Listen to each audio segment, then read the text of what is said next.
Well, let's talk about friendships for a minute.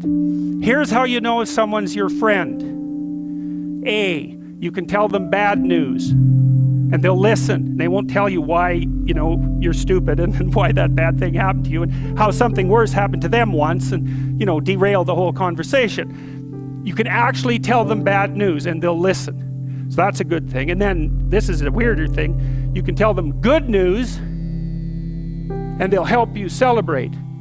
And that's a really good way of deciding who you should have around you, because if you have someone around you, something good happens to you and you're kind of afraid to even admit it because, God, something good happened to you. It's like, you let that be known and it'll certainly be taken away. So, you come out and you sort of tell someone half-heartedly that something good happened to you and they give you a whack and then talk about, the great thing that happened to them 3 years ago, or worse, the great thing that happened to someone that they knew 3 years ago.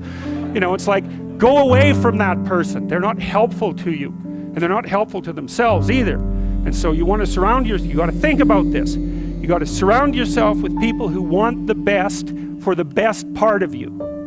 You can hang around with weasels and losers that are trying to pull you down to justify the fact that they're spiraling downhill as well. And the upside of that is you don't have to have any responsibility, and you can all whine about how wretched life is, so that's pretty attractive.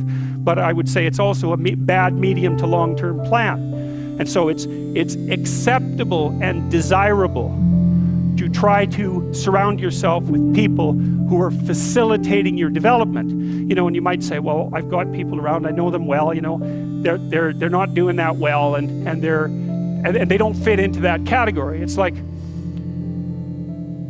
what's your point? What are you going to do with them exactly? If they'll listen and cooperate with you and move towards a better future, great.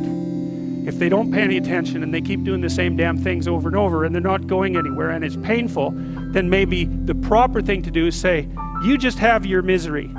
I'll go off and have my life. And maybe you'll wake up at some point in the future and think that's a better way of being. Because just putting up with it is, well, they call that enabling, right? You put up with that sort of behavior, you're providing tacit consent for it and even tacit approval. It's like, it's a bad idea. You have, I would say, both the right and the responsibility to surround yourself with people who are good for the best part of you.